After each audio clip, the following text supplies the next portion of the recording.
un des points qui a été reproché à Zelensky, c'est le fait qu'il n'a pas remercié, il n'a pas dit thank you, et il n'a pas remercié Donald Trump. On va voir que c'est même devenu un tweet avec une photo de J.D. Vance, parce que c'est J.D. Vance qui a lancé l'assaut sur cette question du remerciement.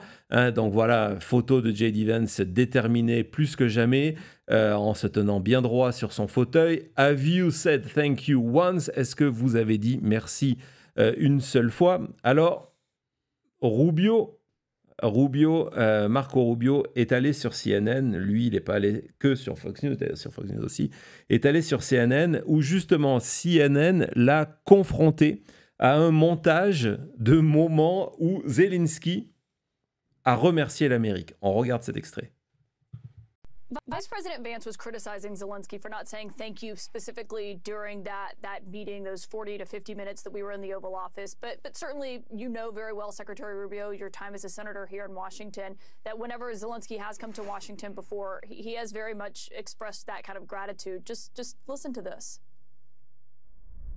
Thank you for both financial packages you have already provided us. Really, all my appreciations from my heart, from the heart of Ukrainians, all Ukrainians.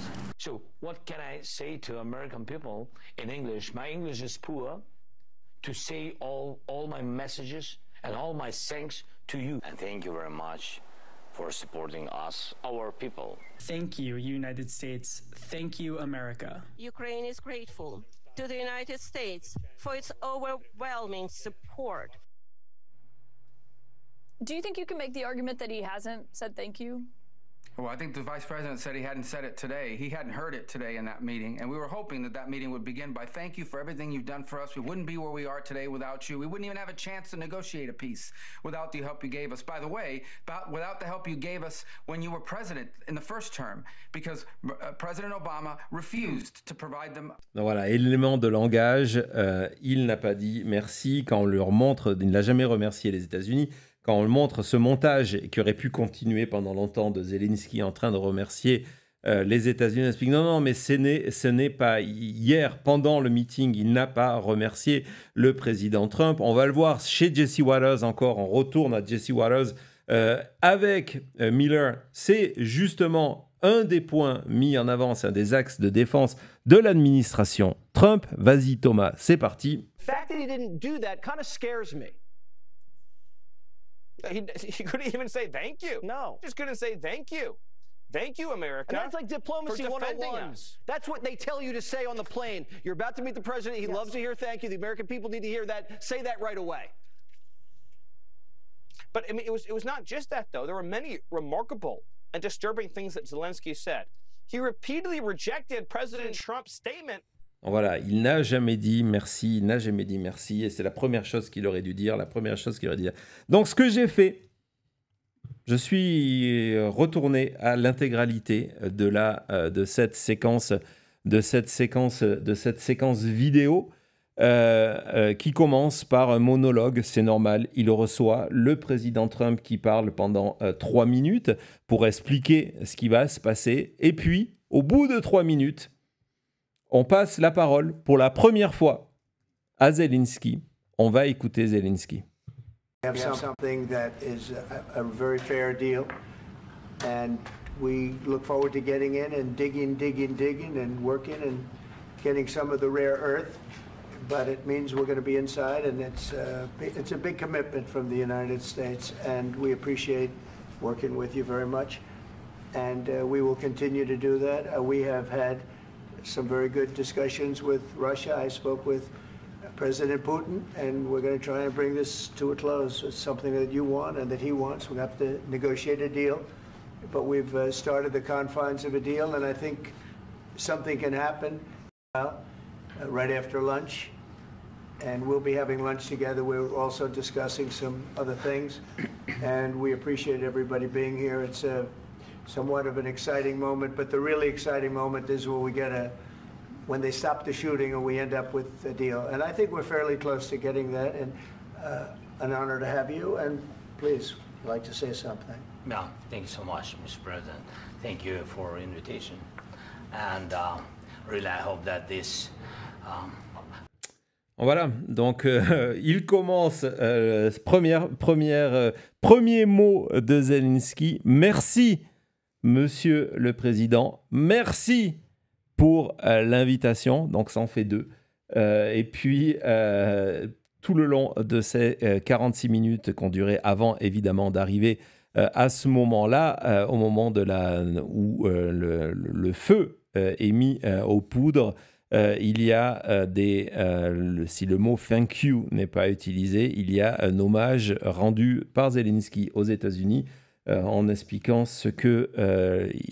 comment son pays a pu se défendre grâce à ça. Mais donc voilà, vous avez le moment où il dit « thank you » 2 fois. Mais est-ce qu'il a dit une phrase spécifique en utilisant le bon hashtag et tout ça? Non, il n'a pas dit à Donald Trump que c'était le plus grand au monde et qu'il méritait le prix Nobel de la paix. En portant une casquette MAGA. Il n'a pas porté sa casquette MAGA. Non, il n'a pas porté la casquette MAGA. Il ne respecte pas. Ça vient peut-être de là. Alors, on va faire une pause et justement, on va s'interroger dans la prochaine partie avant d'ouvrir une partie vaguelette et l'œil sur les réseaux qui va énormément vous plaire. On va se demander qui a mis le feu aux poudres, qui est responsable de tout ça. À tout de suite.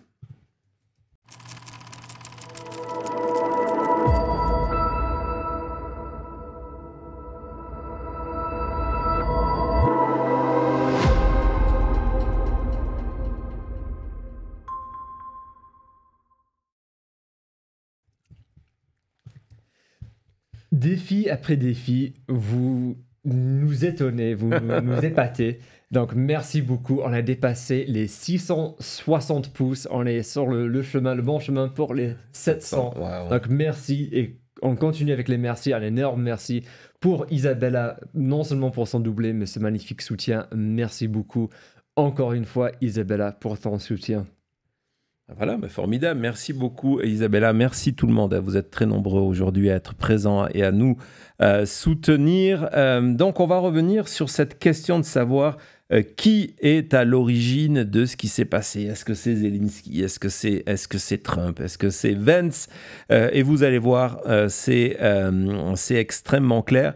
Avant de se lancer dans ça, je vous ai parlé hier, je vous ai expliqué comment ce meeting a été conditionné tout au long de la semaine avec Trump qui, par exemple, avait déclaré que Zelensky était un dictateur. Et donc aujourd'hui, non seulement Trump est revenu sur ses propos en disant non mais j'ai jamais dit ça, mais généralement sur les réseaux sociaux, on vous explique que ce n'est pas vrai. Et donc j'ai décidé de vous montrer cette courte vidéo avant-après. Vous allez voir, ça pique aux yeux. A dictator without elections. Zelensky better move fast or he's not going to have a country left. Mr. President, do you still think that Mr. Zelensky is a dictator? Did I say that? I can't believe I said that. Next question. Voilà, donc 19 février, il traite Zelensky de dictateur. Le 25, il ne s'en rappelle plus. Évidemment, il y a une pointe d'ironie quand il dit qu'il ne s'en rappelle plus. Mais donc, c'était les conditions de cette rencontre. Des conditions, vous allez le voir, qui ont été soulignées par des journalistes qui étaient non seulement sur place ou qui suivent la vie politique depuis Washington. Et vous allez voir, c'est assez intéressant parce qu'il y a un nom qui revient. On va commencer par cet article paru aujourd'hui. Très belle analyse dans le Guardian, la partie américaine, et qui nous démontre, qui pointe du doigt le responsable de ce qui s'est passé en nous expliquant que c'est J.D. Vance qui, en fait, est le saboteur en chef de cette alliance transatlantique. Et c'est vrai que hier, on vous a montré comment le meeting a pris feu, comment, à un moment, lorsqu'on parle de la démocratie, et ce qui est extrêmement intéressant, c'est au moment où Zelensky rappelle devant les médias, et ce qui est un des points, comment dire ça, étouffé par la propagande MAGA, le fait qu'on ne peut pas faire confiance à Vladimir Poutine, que Vladimir Poutine n'a pas respecté les accords et n'a pas respecté ni le cessez-le-feu qui avait été signé en 2014, ni son engagement à renvoyer chez eux les prisonniers de guerre ukrainiens. Et c'est lorsque Zelensky va rappeler ce fait historique, hein, c'est une réalité, que Vance va faire saboter ce meeting-là. On va voir lorsque Zelensky fait face à J.D. Vance sur cette question-là. Je vous ai passé l'extrait hier, on va le revoir. Yes, but after that, he broke this ceasefire. He killed our people and he didn't exchange prisoners. We signed the exchange of prisoners, but he didn't do it. What kind of diplomacy, JD, you are speaking about? What do you mean? I'm talking about the kind of diplomacy that's going to end the destruction of your country. Yes, but if you Mr. President, with respect, I think it's disrespectful for you to come into the Oval Office and try to litigate this in front of the American media. Right now, you guys are going around and forcing conscripts to the front lines because you have manpower problems. You should be thanking the President for trying to bring an end to this conflict. Have you ever been to Ukraine that you say what problems we have? I have been to... Voilà, je vous ai montré l'extrait hier. C'est le moment où il parle à Zelensky, mais il ne s'adresse pas à Zelensky. Il s'adresse aux caméras, il s'adresse à Trump, il s'adresse au monde MAGA. Et donc, il essaye d'étouffer, et il va réussir en créant cet incident.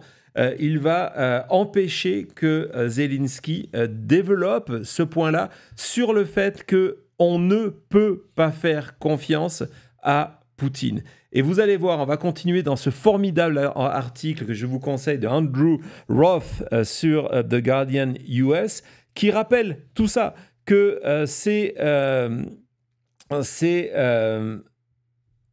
J.D. Vance qui commence ce jeu de se tag, de se mettre contre Zelensky avec Trump, mais c'est lui qui commence en rappelant que déjà, il n'était pas prévu et on se demande comment il a réussi à se retrouver sur le fauteuil à ce moment-là, dans le premier rang.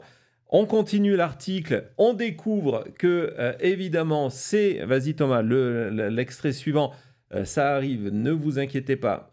On découvre que c'est la deuxième fois ce mois-ci que Vance, hein, c'est sa vision du monde, attaque l'Europe, cherche un combat avec l'Europe. On rappelle la leçon qu'il est venu donner à l'Europe lors du sommet de Munich avec son discours, avec la déclaration de Kaja Kallas, qui est la responsable au niveau de l'Europe des relations étrangères, qui dit, lorsqu'on écoute ce discours, on a le sentiment qu'ils sont en train de chercher à se battre avec nous.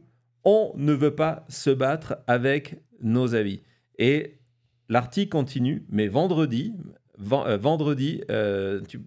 non, tu peux retourner, voilà. Mais vendredi, Vance a finalement eu le combat qu'il voulait, qu'il cherchait en Europe. L'article explique aussi que Vance est en train de créer autour de lui une équipe de spécialistes de politique étrangère, donc un rôle de cabinet bis, si vous voulez, qui est opposé à Zelensky.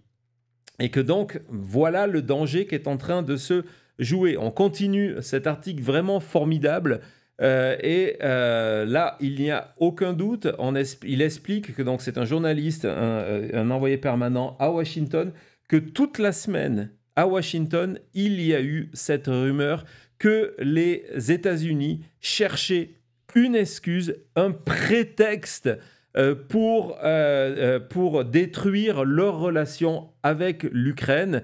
Et ce spécialiste de la politique américaine, de la politique russe au King's College à Londres précise, tout ça, c'était un accident de train par design, donc qui était voulu, que tout ce qui s'est passé était voulu. C'est ce fameux incident que J.D. Vance voulait jouer. Et vous avez une des journalistes qui était sur place, qui fait partie du pool de journalistes. On va avoir son tweet du pool de journalistes qui était présent et donc qui explique de manière très claire, ce sont les journalistes qui étaient dans la pièce, qui expliquent que la situation s'est dégradée après l'intervention de J.D. Vance.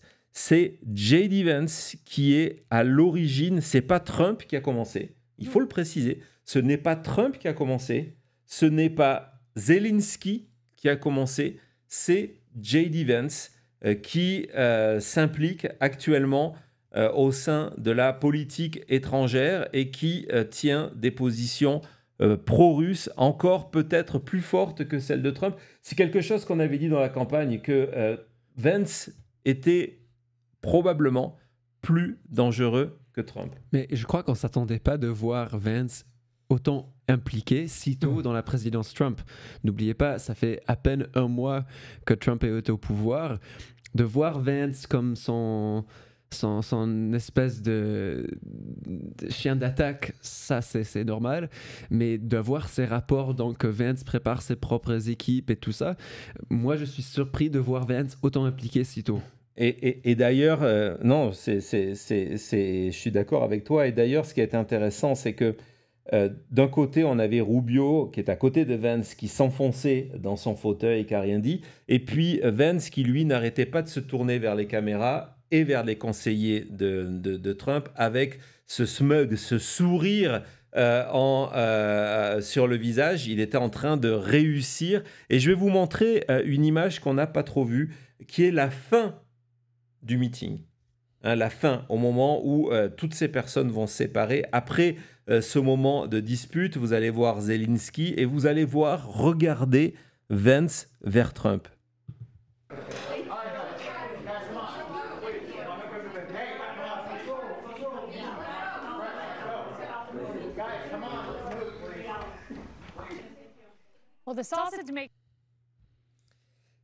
Le rôle d'un vice-président aux États-Unis, c'est de ne pas se faire tuer.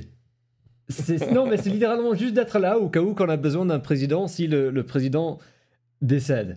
C'est à peu près la seule chose qu'un vice-président est censé faire. C'est pour ça que pendant la campagne, on vous disait que cette attaque contre Kamala Harris de dire « Ok, c'est qu'est-ce qu'elle a fait ?»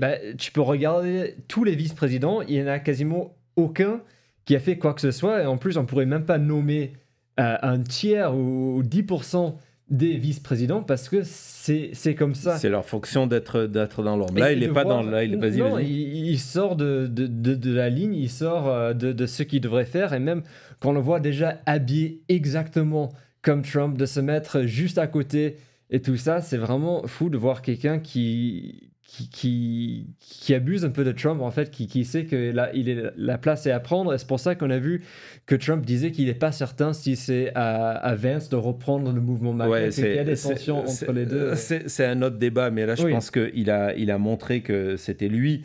Il souhaite être le prochain président des États-Unis. Il rentre dans la politique étrangère. Et cette image, Thomas nous a fait... c'est pour ça que je vous avais sélectionné. Rubio qui se cache quasiment, tellement enfoncé...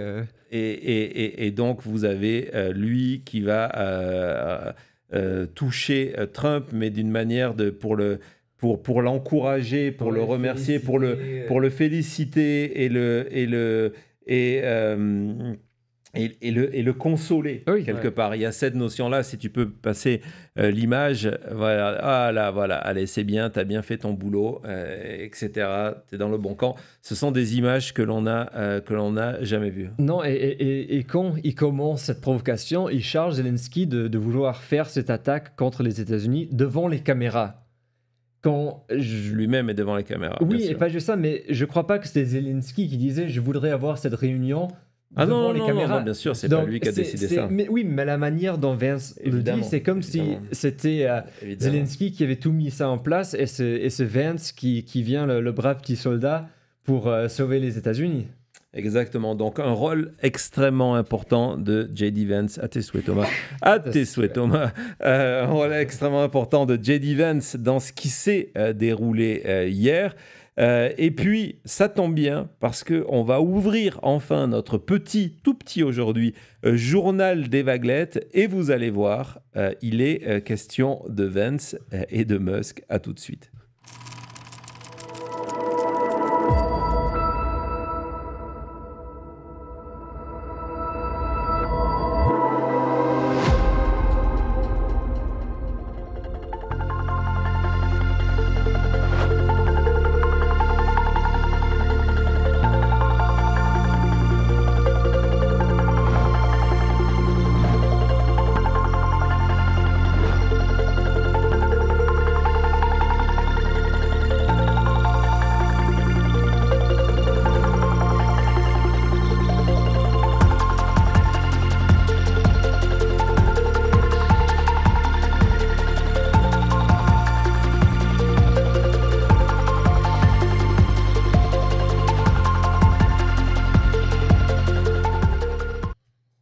Voilà, donc on va, je sais que c'est une émission un peu particulière, qui est un petit peu longue, mais c'est comme ça, c'est samedi soir, et puis si vous devez aller vous coucher, bonne nuit, il y aura la rediffusion, et voilà, on rentre dans les vaguelettes, et je vais vous montrer ce matin des images du côté du concessionnaire Tesla à Manhattan, à New York, manifestation anti-Elon Musk, qui s'est transformée en manifestation de soutien à l'Ukraine et à Vladimir Zelensky. C'est parti.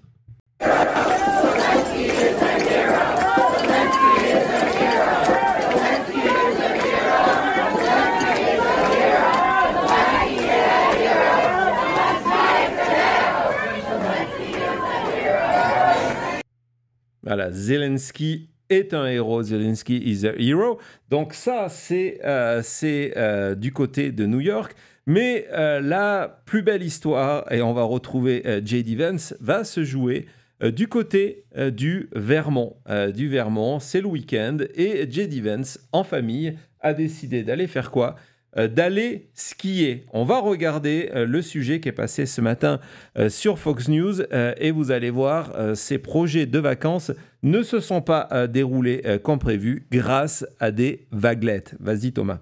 Vice President J.D. Vance and his family following yesterday's fiasco there in the Oval Office with Ukrainian President Zelensky. There's some new video now we have showing the Vice President being greeted by protesters holding anti-Vance pro-Ukraine signs as he makes his way there to Vermont for a ski resort vacation.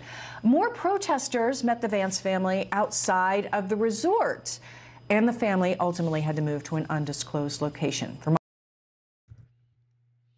Voilà, donc vous venez de le voir. Tout au long du parcours, donc il comptait skier à Sugarbush, c'est ça, dans le Vermont. Mais tout au long du parcours, il y avait des vaguelettes pour l'accueillir avec des panneaux, avec des drapeaux ukrainiens, avec des chants, avec beaucoup d'humour.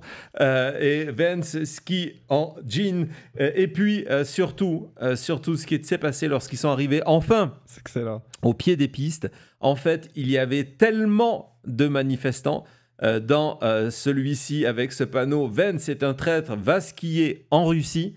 C'est excellent. Il y avait tellement de monde que le Secret Service a préféré annuler les vacances de J.D. Vance, de sa femme et de ses enfants en disant « Voilà, vous ne pouvez pas skier, il y a trop de manifestants ». Alors je sais, c'est des situations extrêmement compliquées en ce moment, mais voilà, les vaguelettes, les citoyens américains sont là. Oui, ça fait plaisir à voir. Et elles ont été là pour gâcher les vacances de J.D. Vance. C'était le minimum syndical et donc il y a eu le droit. Donc voilà, donc je vous l'ai dit, aujourd'hui c'est une émission particulière. Même le journal des vaguelettes est lié à ce qui s'est passé hier, cette journée historique à la Maison-Blanche. Et on va terminer notre œil sur les réseaux avec également une séquence, on va en regarder qu'une Thomas, et qui est le retour d'une personne qui a énormément de talent, qui est sur TikTok et qui nous avait sorti des vidéos, des masterclass sur J.D. Vance et les donuts, J.D. Vance et les sofas. Et suite à ce qui s'est passé hier, il vient de sortir une nouvelle vidéo complètement folle, revisitant ce qui s'est passé hier, vu par J.D. Vance. On écoute, c'est à mourir de rire. C'est parti. If you want to stop the destruction of your country, sir, all you have to do is let the Russians kill your people faster. Then when it's empty, we can start rebuilding. Excuse me, Mr. President, all we're asking for is a thank you for the billions of dollars in aid and the ability to mine half of your territory when the war's over so we can build batteries for Elon. Even my kids know to say please and thank you when I give them a gun to play with. I don't need a lecture from you, Mr. President. I need a hug. It's not just you. When Vladimir Putin is here, I will make him equally uncomfortable because I am gonna kiss him on the mouth. And I hope what I just said was enough for President Trump to finally endorse me after his 4th term. I find it disrespectful that you would try to argue with me in front of these cameras just because I said your strategy with Russia should be roll over and take it. I know roll over and take it is hard to hear. I have to hear it every night from my wife when she puts on the harness.